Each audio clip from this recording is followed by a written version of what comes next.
نحمده ونستعينه ونستغفره ونؤمن به ونتوكل عليه ونعوذ بالله من شرور أنفسنا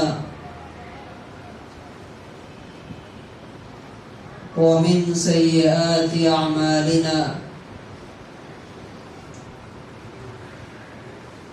من يهده الله فلا مضل له ومن يضلله فلا هادي له ونشهد أن لا إله إلا الله وحده لا شريك له ونشهد أن سيدنا ومولانا محمدا عبده ورسوله أما بعد فأعوذ بالله من الشيطان الرجيم بسم الله الرحمن الرحيم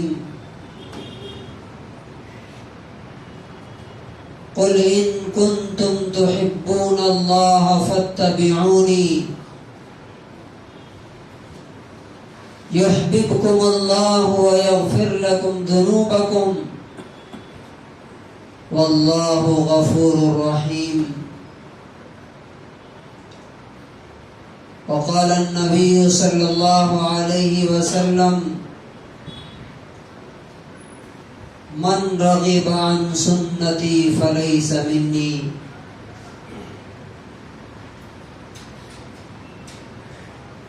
حضرات گرامی، دنیا کی زندگی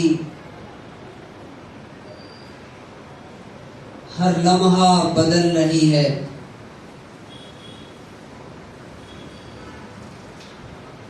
اللہ تبارک و تعالیٰ کا حکم اور اس کا قانون اپنا کام کر رہا ہے۔ دنیا میں ہم چاہیں یا نہ چاہیں، ہماری جو زندگی ہے جس کو کہتے ہیں کرونولوجیکل ایج، اس پر ہمارا کوئی کنٹرول اور کوئی اختیار نہیں۔ یعنی پیدا ہوئے، بچپن کے بعد جوانی، جوانی کے بعد بڑھاپا، اور بڑھاپے کے بعد موت، اس کو کہتے ہیں کرونولوجیکل ایج۔ کوئی اسے روک نہیں سکتا ہے، پکڑ نہیں سکتا ہے، تھما نہیں سکتا ہے کہ تھوڑی دیر رک جاؤ۔ نہ جوانی کو روک سکتا، نہ بڑھاپے کو روک سکتا ہے، نہ موت کو روک سکتا ہے۔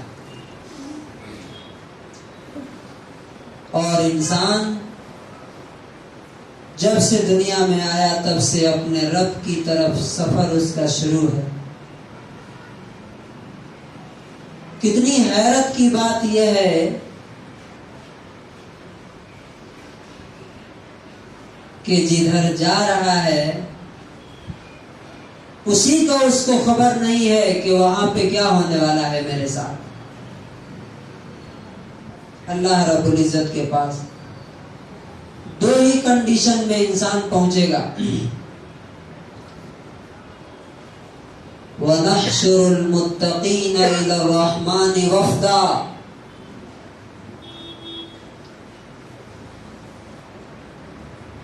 اگر آپ نیک ہیں، اللہ سے ڈر کی زندگی گزار رہے ہیں، تو ایک مہمان کی طرح، ڈیلیگیشن کی طرح آپ کا استقبال کیا جائے گا۔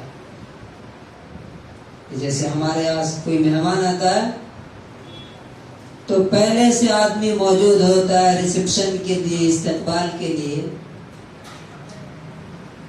اسی طرح سے اگر نیک ہے تو قبر سے اٹھتے ہی فرشتے اس کی رہنمائی کرنے کے لیے، اس کا استقبال کرنے کے لیے موجود ہوں گے، اور موت کے وقت بھی۔ اور اگر دوسری صورتحال ہے کہ اس دنیا میں اللہ کو نظر انداز کر کے زندگی گزارا، اللہ کو اگنور کر کے، اللہ کو بھلا کر کے، اللہ کو مائنس کر کے زندگی گزار رہے ہیں، تو اللہ تعالیٰ کہتا ہے کہ ہم مجرموں کو الی جہنم وردا، ایسی حالت میں جمع کریں گے مجرموں کو کہ وہ جہنم کے پاس بھوک اور پیاس سے ان کی حالت خراب ہو رہی ہوگی، اور مجرم کی طرح ان کو حشر میں لائیں گے۔ یہی دو راستے ہیں، تیسرا کوئی راستہ نہیں۔ اور ہم میں سے ہر آدمی سمجھتا ہے کہ وہ کدھر جا رہا ہے۔ ہماری روز کی نمازیں ہم کو بتاتی ہیں کہ تم کدھر جا رہے ہو۔ ہمارا کاروبار ڈیسائیڈ کرتا ہے کہ کدھر جا رہے ہو۔ ہماری بات چیت، ہمارا اخلاق، کہ رحمان کے اور اللہ کے دوست بننے جا رہے ہو یا اللہ کے ہاں مجرم بن کر کے جاؤ گے، کرمنل بن کر کے جاؤ گے۔ ہماری یہی زندگی ڈیسائیڈ کرے گی۔ اب اس کے لیے اللہ رب العزت نے ہمارے سامنے جو کرائیٹیریا دیا ہے،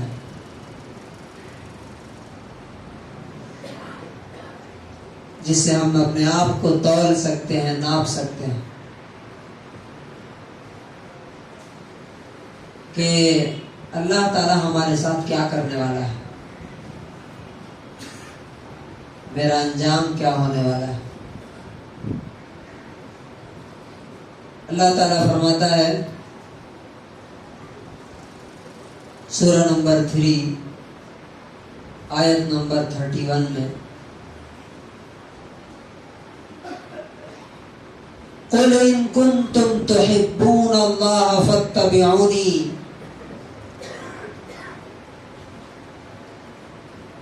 آپ اعلان کر دیجئے، بتا دیجئے ان کو،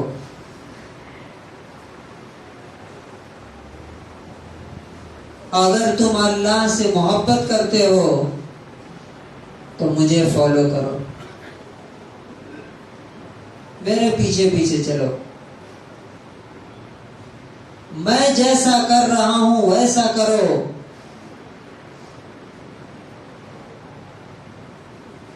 تو اس کا رزلٹ کیا ہوگا؟ یحببکم اللہ ویغفر لکم ذنوبکم۔ ایک کام ہمیں کرنا ہے اور اس کے نتیجے میں 2 کام اللہ تعالیٰ کرے گا۔ یعنی جب ہم ایک کام کریں گے تو اللہ تعالیٰ 2 کام ہمارے ساتھ کرے گا۔ ہمیں کیا کرنا ہے؟ فَاتَّبِعُونِی، رسول اللہ صلی اللہ علیہ وسلم کی پیروی کرنا، ان کو فالو کرنا، ان کے نقش قدم پہ چلنا، انہوں نے جیسا کیا ویسا کرنا، یہ ہمارا کام۔ اور اس کے رزلٹ کے طور پہ کیا ہوگا؟ یحببکم اللہ، اللہ تم سے محبت کرنے لگے گا۔ اللہ کون ہے؟ لہو ملک السماوات والارض، جس کے ہاتھ میں پوری زمین اور آسمان کی بادشاہت اور سلطنت اور پاور ہے۔ دوسرا کام کرے گا وَيَغْفِرْ لَكُمْ ذُنُوبَكُمْ، تمہارے گناہوں کو معاف کر دے گا۔ واللہ غفور الرحیم، اور اللہ تعالیٰ بہت زیادہ معاف کرنے والا اور انتہائی رحم کرنے والا ہے۔ آپ ذرا بتائیے ذرا جواب دیجیے کہ اللہ تعالی ہم سے محبت کر رہا ہے کیا؟ جس قوم سے اللہ محبت کرے گا، جس کمیونٹی سے اللہ محبت کرے، اس کا کیا حال ہوگا دنیا میں؟ وہی حال ہوگا جو ہمارا ہے۔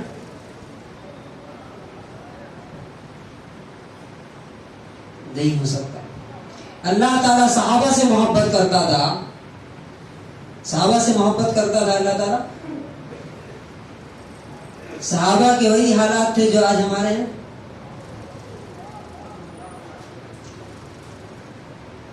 صحابہ کے نام سے دنیا کانپتی تھی۔ آپ کو معلوم ہے ابھی پچھلے ہفتے ایک جینوسائیڈ واچ نام کا ایک انسٹیٹیوشن ہے امریکہ میں، اس نے اپنی ایک رپورٹ میں کہا کہ کسی قوم کو مٹانے کے لیے 10 اسٹیج ہوتے ہیں۔ جو سو رہے ہیں وہ بھی ذرا دیکھیں۔ دیکھیے اللہ تعالیٰ ڈائریکٹ آ کے آپ کو کچھ نہیں بولے گا، وہ ڈنڈا لے کے نہیں آئے گا خود مارنے کے لیے یا انعام دینے کے لیے۔ وہ اپنی نشانیاں دکھاتا ہے کہ دیکھو تم کتنا قریب پہنچ چکے ہو، تمہیں پتا نہیں ہے۔ اب تو ہماری ایک دیکھتے ہیں نا کہ ایک بکرے کو ذبح کرنے کے لیے لے جاتے ہیں، اس کو کیا پتا کہ ذبح کرنے کے لیے لے جا رہے ہیں یا مٹھائی کھلانے کے لیے لے جا رہے ہیں، چارہ کھلانے کے لیے لے جا رہے ہیں، اسے نہیں پتا ہوتا۔ لیکن انسان کو معلوم ہونا چاہیے، اس لیے کہ اس کو عقل دی ہے اللہ نے۔ تو اس نے بتایا، یہ پیپر میں آیا تھا، پیپر میں بھی آیا تھا، گوگل میں بھی آپ دیکھ سکتے ہیں، genocide watch on Indian Muslims. کسی بھی قوم کو مٹانے کے لیے 10 اسٹیج ہوتے ہیں، 10۔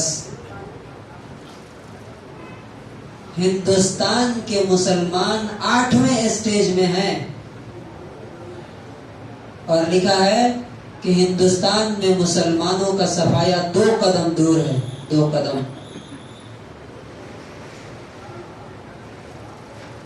اس کے بعد سے آپ دیکھیے ابھی پچھلے ہفتے ایک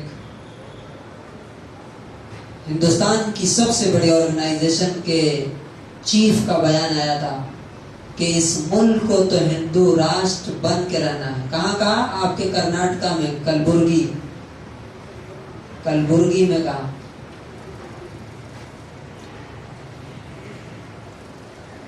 یہ چیزیں بھی اگر ہمیں نہیں جگا سکتی تب تو اللہ کے عذاب کا کوڑا ہی جگا سکتا ہے، دوسری کوئی چیز نہیں جگا سکتی۔ ہم دیکھتے ہیں بڑا افسوس ہوتا ہے، جمعہ کی اذان ہوتی ہے، خطبہ شروع ہوتا ہے، 2 صف لوگ ہوتے ہیں، یہ کیا بتاتے ہیں کہ مجھے اللہ کی تمہاری کوئی پرواہ نہیں، تم جو کرنا چاہو کرو۔ اللہ سے بے نیاز، اللہ کے حکم ہماری جوتی کے ٹھوکر پہ، تو اللہ تعالیٰ پھر کہاں رکھے گا ہمیں؟ جو قوم اللہ کے حکم کو اپنی جوتی کے ٹھوکر پہ رکھے، اللہ اس کو کہاں رکھے گا؟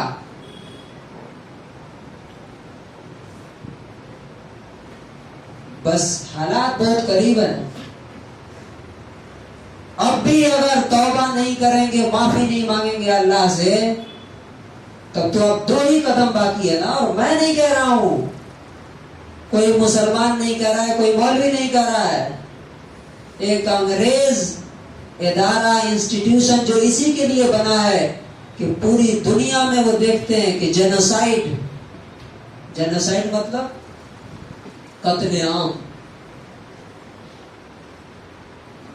ماس کلنگ، اس کے 10 اسٹیجز ہیں اور ہندوستانی مسلمان 8ویں میں ہیں، 2 قدم باقی ہے صرف۔ کیوں؟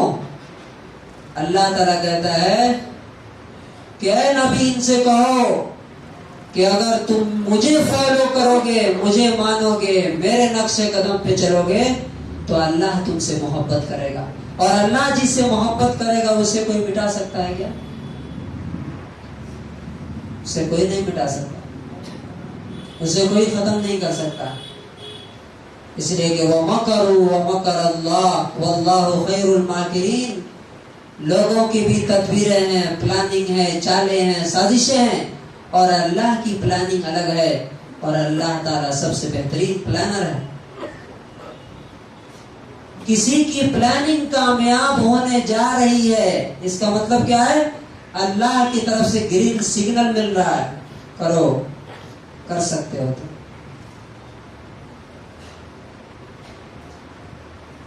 رسول اللہ صلی اللہ علیہ وسلم کے نقش قدم پر چل کر ہی ہماری کامیابی تھی، ہے اور ہوگی، دوسرا کوئی راستہ نہیں. اور ہم کتنے اللہ کے رسول کی سنت پہ عمل کرتے ہیں. یہ جمعہ بھی بتاتا ہے ہمیں کہ جمعہ میں ہم کب آتے ہیں؟ جب ہمیں ٹائم ملتا ہے، تب جب ہمیں فرصت ملتی ہے تب آتے ہیں. فرصت نہیں ملے گی تو نہیں بھی آئیں گے. تو اللہ کے ساتھ جب ہم منمانی کریں گے، اللہ کے ساتھ جب ہم اس کے حکموں کے ساتھ جب ہم منمانی کریں گے، تو اللہ تعالی ہمارے ساتھ کیا کرے گا؟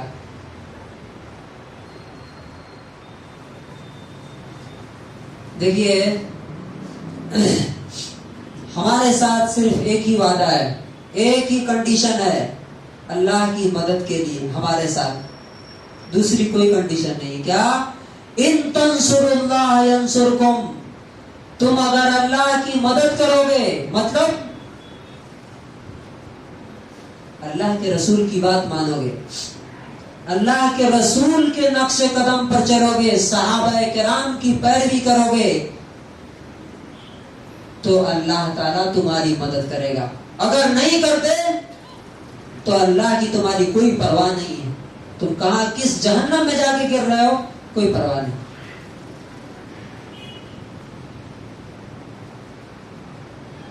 جو لوگ جن کو اپنے کاروبار سے فرصت نہیں ہے، تجارت سے فرصت نہیں ہے، گھر سے فرصت نہیں ہے، تو یاد رکھیے جب اللہ کا غصہ بھڑکتا ہے نا،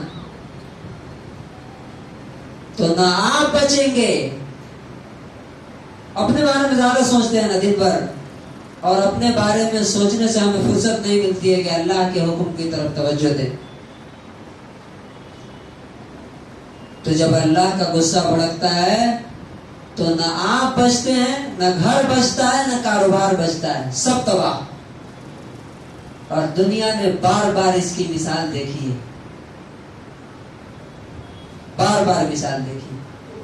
سوچئے جی، اس سے پہلے جو مسلم قوم تھی، قرآن کریم میں اس کی ایک مثال دی گئی ہے. ان کے لیے سنیچر کا دن، سیٹرڈے کا دن ان کے لیے مقدس رکھا گیا تھا کہ اس دن عبادت کرنا ہے، جس طرح ہمارے لیے جمعہ ہے. انہوں نے اس قانون کا النگھن کیا، اللہ کے اس دن کا احترام نہیں کیا، جیسے ہم آپ نہیں کر رہے ہیں آج. جب جی چاہتا ہے تب آتے ہیں. تو کیا کیا اللہ تعالیٰ نے؟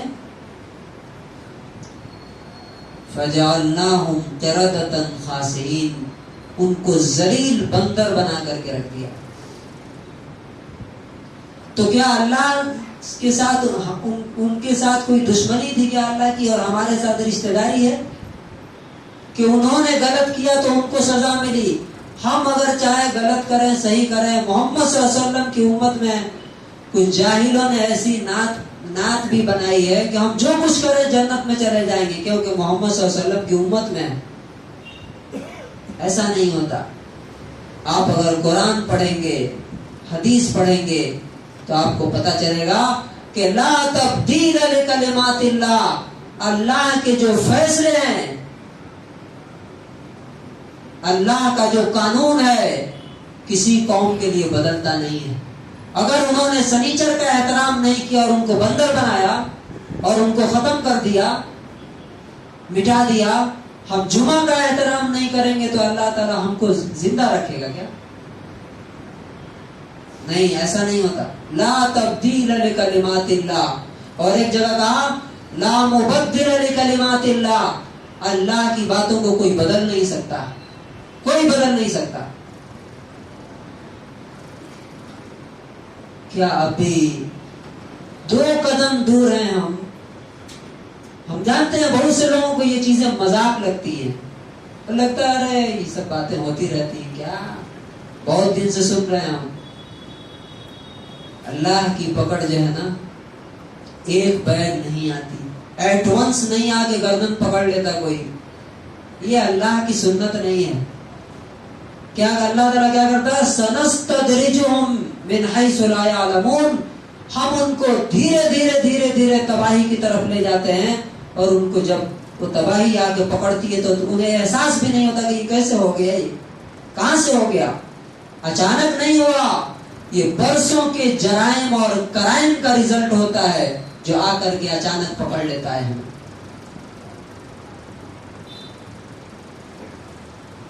بارہ سو اٹھاون میں 1248 آج سے تقریباً 800-900 سال پہلے دنیا کا سب سے بڑا شہر تھا جس کا نام تھا بغداد. معلوم آپ لوگوں کو؟ عراق کے اندر یہ نیا بغداد ہے، وہ پرانا تھا.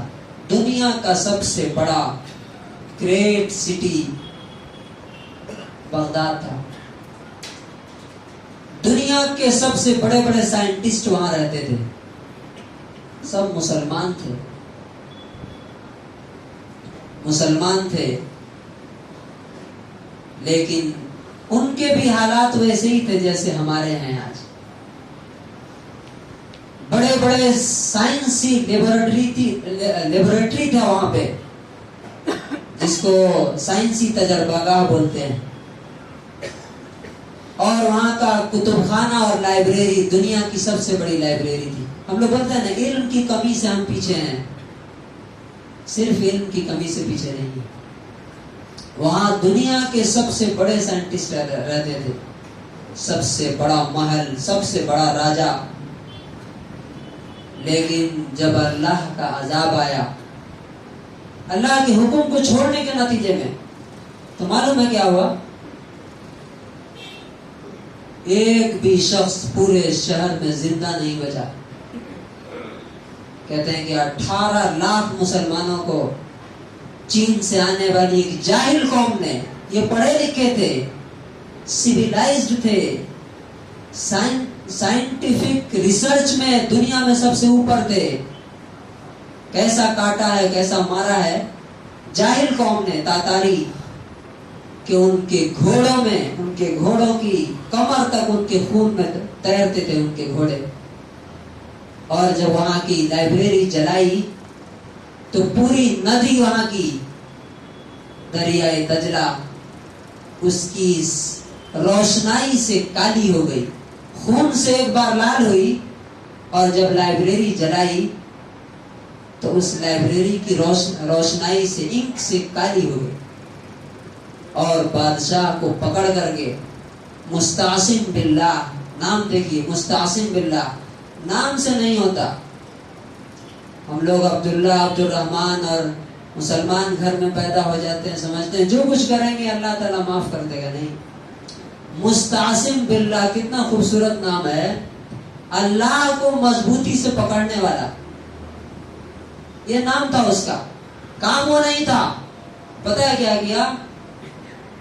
وہ چنگیز خان نے اس کو پکڑ کر کے 2-3 دن بھوکا رکھا. اس کے بعد اس کے سامنے تھالی میں ہیرے جواہرات، ڈائمنڈ، گولڈ اور چاندی بھر کر کے لا کر کے دیا. کہا کہ کھائیے. کہا کہ یہ میں کیسے کھاؤں؟ تو کہا کہ اسی کے لیے تم جی رہے تھے، بچا بچا کے رکھے تھے،